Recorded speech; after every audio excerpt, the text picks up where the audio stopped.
While I was tangled with my boyfriend in bed, I heard violent thumps coming from the door outside. I opened my eyes in a daze. Is someone knocking on the door? The man nibbled my earlobe, his voice hoarse and slurred. Must have been the wind, baby. In front of my eyes, the comments flew past. Sweetie, look at the man in front of you a little closer, won't you? This is hilarious. The MC thought the contract only works one-on-one. But he forgot he had a twin brother from the very same bloodline. Ha.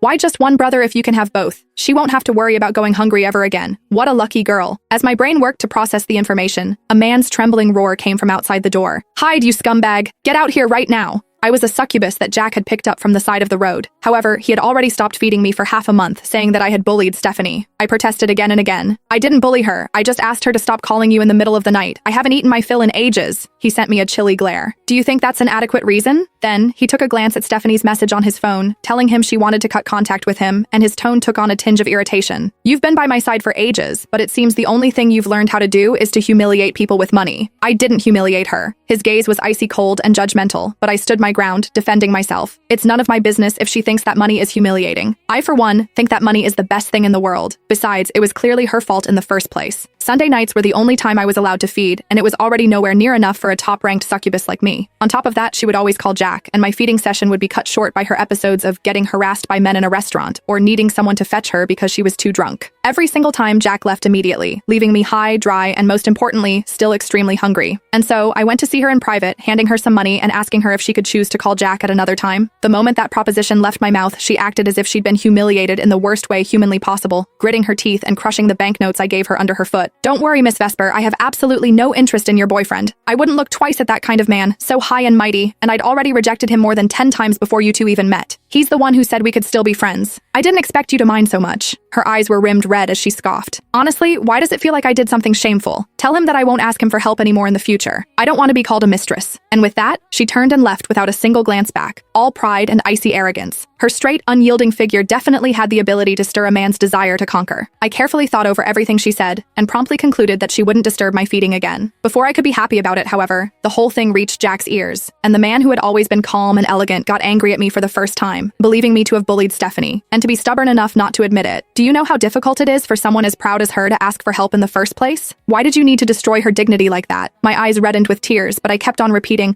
but it's not my fault. I had always been obedient, but this was one time I simply refused to bow my head. After going back and forth several times, Jack's patience finally ran dry. Looks like you won't know your place if I don't teach you a lesson. Tugging his tie loose, he stood up, annoyed. That villa in the outskirts is empty anyway, so might as well get you to reflect there. If you don't learn to behave, starve. Do you think there's anyone else who can feed you besides me? Meeting the warning in his dark eyes, I tried hard to hold back my tears. Fine then. Don't feed me.